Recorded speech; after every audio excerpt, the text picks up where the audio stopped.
नमस्कार विद्यार्थी मित्रांनो, फोर MPSC अकॅडमीमध्ये आपलं स्वागत आहे. चॅनलवर नवीन असाल तर चॅनलला सबस्क्राईब करा, जेणेकरून तुम्हाला माहितीपूर्ण व्हिडिओ मिळत राहतील. आपण काय करतोय बघा, आपला बॉम्बे उच्च न्यायालयाचा जो पेपर आहे त्याच्यामधला 18चा पेपर बघतोय. आज आपले 24चे पेपर झालेले आहेत, आपण सर्व केलेले आहेत. आता राहिलेला 24चा पेपर आपण बघितलेले आहेत. आता आपण बघतोय 18चा पेपर. हा पेपर झाला होता 16, 12, 18ला झाला होता. म्हणजे डिसेंबर एंडिंगला झालेला पेपर आहे हा 18चा. त्यामुळं हा महत्त्वाचा आहे तुम्हाला त्याचं पॅटर्न करण्यासाठी. बघा, महाराष्ट्राचे पहिले मुख्यमंत्री कोण आहेत? यशवंतराव चव्हाण आहेत. हे प्रश्न रिपीट झालेला आहे, लक्षात ठेवायचं. तुम्हाला लक्षात ठेवा, 18चा पेपरचा क्वेश्चन तुम्हाला 24मध्ये रिपीट दिसतो. भारताचे पहिले उपराष्ट्रपती कोण आहेत? सर्वपल्ली राधाकृष्णन आहेत. हे माहिती असतं तुम्हाला. अंत म्हणजे काय असतो? अंत या शब्दा विरुद्धार्थी शेवट काय? अंत याचा अर्थ काय असतो? शेवट. बघा, त्यांनी पहिला शब्द दिलेला आहे बघा, शेवट. त्यामुळे तुम्हाला ते कन्फ्यूज व्हा. विरुद्धार्थी समानार्थी बघायचं असतं. अंत म्हणजे काय? शेवट. शेवटाचा सुरुवात काय म्हणतो आपण? शेवट आणि सुरुवात हा विरोधार्थी शब्द आहेत, लक्षात ठेवा. महाराष्ट्र दिन कधी साजरा केला जातो? 1 मेला साजरा केला जातो, हे लक्षात ठेवायचं आहे. महाराष्ट्राचा राज्य प्राणी कोणता आहे? तर शेकरू आहे. शेकरू. महाराष्ट्राचा राज्य प्राणी कोणता आहे? शेकरू आहे, हे लक्षात ठेवा. छत्रपती शिवाजी महाराजांचा जन्म कोणत्या किल्ल्यावर झाला? शिवनेरी किल्ल्यावर झाला. आणि रायगड ही त्यांचं आपण राजधानी म्हणतो आपण, रायगड, लक्षात ठेवा. मध्यरात्रीचा सूर्य कोणत्या देशाला म्हणतात? हे क्वेश्चन रिपीट झालेला आहे, स्वीडन. हा 2024ला पण क्वेश्चन आला होता, त्यामुळे PYQ करायचे असतात. आपण घेतलेल्या PYQ मध्ये तुमचे 5 ते 7 क्वेश्चन कव्हर होतील, तुम्हाला मी दाखवून देतो. कारण हे क्वेश्चन रिपीट होण्याचं प्रमाणच असतं. आपण ऑप्शनचं पण एक्सप्लेनेशन घेतलेलं आहे, हे लक्षात ठेवायचं. बघा, खालीलपैकी राष्ट्रसंत म्हणून कोणाला ओळखलं जातं? आपण सरळ सरळ काय म्हणतो? राष्ट्रसंत तुकडोजी महाराज असं म्हणतो. भूदान चळवळ. आता बघा, भूदान चळवळ ही महत्वाचं काय आहे? तर पोचमपल्ली, आता तेलंगणामध्ये जायचं, ते आंध्र प्रदेश आधीमध्ये होतं, ते तेलंगणामध्ये पोचमपल्लीपासून सुरुवात झाली होती. आचार्य विनोबा भावे यांनी भूदान चळवळीची सुरुवात केलेली आहे. हा क्वेश्चन येऊन गेलेला आहे, परत येणार आहे. बघा, चौदार तळे सत्याग्रह परत रिपीट झालेला आहे. कुठल्या जिल्ह्यात झाला? रायगड जिल्ह्यामध्ये झालेला आहे, हे लक्षात ठेवायचं. खालीलपैकी कोणता सगळ्यात हलका वायू असतो? हलका वायू बघा, 2 नंबरला 1 नंबरला बघा हायड्रोजन आहे, 2 नंबरला हेलियम आहे, लक्षात ठेवायचं. 1 नंबरला हायड्रोजन आहे, 1H1. हायड्रोजन सगळ्यात हलका वायू आहे, लक्षात ठेवायचं आहे. केसानं गळा कापणं म्हणजे काय? बघा, विश्वासघात करणं. वाक्प्रचाराचा अर्थ काय म्हणतो? आपण म्हणतोय जवळच्या माणसानं केसानं गळा कापला, तर तसा प्रकार येतो.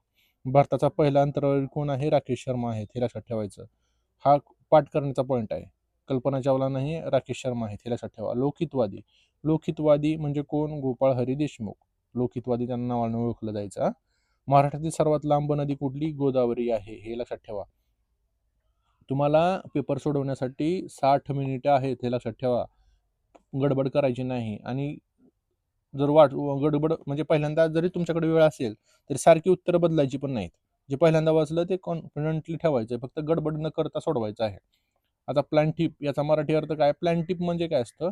आता हे न्यायालयाशी रिलेटेड बघा. फिर्यादी, आता प्रतिवादीला काय म्हणतात? न्यायाधीशला तर सगळ्याला माहिती असतं, साक्षीदाराला माहिती असतं.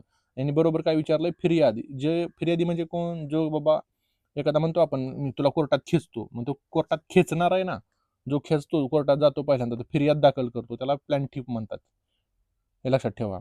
भारताची रिझर्व्ह बँकेचं मुख्यालय कुठं आहे? दिल्लीमध्ये नाही, मुंबईमध्येच आहे, हे लक्षात ठेवा. RBIचे गव्हर्नर आता बघितलं आपण, ते आठवलं पाहिजे तुम्हाला. कोण आहेत? समीसावी ते सांगा.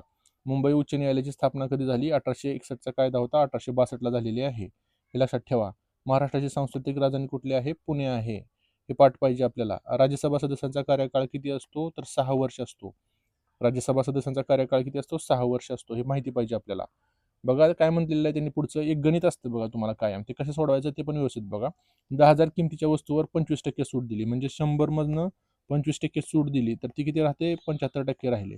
म्हणजे 10,000 इंटू 75% केलं, बरोबर किती येतं? 7,500 येतं, हे लक्षात ठेवायचं. 10,000वर किती सूट दिली? 75%. तुम्ही 25% काढाल, मग किती कमी झालं ती येतं. तसं नाही करायचं.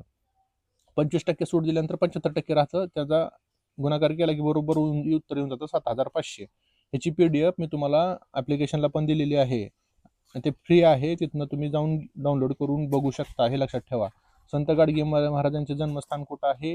हे लक्षात ठेवा. शेगाव वेगळं बरं का, गजानन महाराजांचं, हे लक्षात ठेवायचं.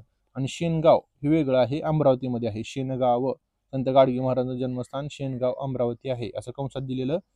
त्याच्याबरोबर तुम्ही जाऊ शकता, उत्तर ते लिहू शकता जर कन्फ्यूज होत असेल तर. बघा, ते बरोबर दिलेलं आहे, कन्फ्यूज होऊ नये म्हणून. जायकवाडी धरण कोणत्या नदीवर आहे? बघा, गोदावरी नदीवर आहे. महाराष्ट्राचे सध्याचा राज्यपाल कोण आहेत? बघा, आता त्यावेळेस विद्यासागर राव होते, हे लक्षात ठेवायचं. आता सध्याचं कोण आहे ते कमेंट करून तुम्ही सांगायचं आहे. मेळघाट अभयारण्य कोणत्या, आता हे अमरावतीमध्ये आहे, हे आपल्याला माहितीच असतं. मेळघाट हे जे अभयारण्य आहे, आता सध्या का विचारणार नाहीत, कारण का ते आता एक्स्ट्रा कार्यभार दिलेला आहे. असं पूर्ण वेळ राज्यपाल आपण नाही आहे, त्यामुळे हा क्वेश्चन आता तयार करणार नाही शक्यतो. मेळघाट अभयारण्य कोणत्या नदीवर आहे बघा, तर कोणत्या जिल्ह्यात आहे विचारलेला आहे, अमरावती जिल्ह्यात आहे. मेळघाट आपण म्हणतो ना, मेळघाटचा प्रदेश हा अमरावतीमध्ये येतो. डिसेंबर 2018 मध्ये भारत ऑस्ट्रेलिया पहिल्या सामन्याचा सामनावीर कोण ठरला होता, हा करंटचा क्वेश्चन आहे. त्यावेळेस चेतेश्वर पुजारा. सर्वोच्च न्यायालयात नियुक्त झालेल्या पहिल्या महिला न्यायाधीश नाहीत विचारलं, त्यांनी काय विचारलंय पहिल्या महिला वकील न्यायाधीश कोण आहेत, तर इंदू मल्होत्रा आहेत, हे लक्षात ठेवा. चिपको आंदोलन आहे ना, हे वृक्ष संदर्भात होतं, वृक्षतोड संदर्भात चिपको आंदोलन होतं. आर्य महिला समाजाची स्थापना कोणी केली होती, तर पंडिता रमाबाई यांनी केलेली होती, हे लक्षात ठेवायचं. ह्यांना पंडिता ही पदवी दिली होती, हे लक्षात ठेवायचं. आणि मराठी भाषा गौरव दिनाच्या जे गौरव दिन आहे तो कोणाच्या जन्मदिवसानिमित्त साजरा केला जातो, तर कुसुमाग्रजांच्या जन्मदिनानिमित्त साजरा केला जातो, हे लक्षात ठेवा. तुमचे जे 30 क्वेश्चन जरी असतील तर तुम्हाला 60 मिनिटं वेळ आहे, हे लक्षात ठेवा. त्यामुळे गडबड करायची नाही. एक गणित विचारलं जातं, ते गणित बरोबरच आलं पाहिजे, कारण तुम्हाला वेळ आहे. एका गणिताला तुम्ही 4 ते 5 मिनिटं द्या, जर तुम्हाला जमत नसेल तरी पण व्यवस्थितच सोडवा. गणित बरोबरच आलं पाहिजे, कारण ते तुम्हाला 1 मार्क देतं, हे लक्षात ठेवा. आणि व्यवस्थित शांत डोक्याने सोडवायचं आहे.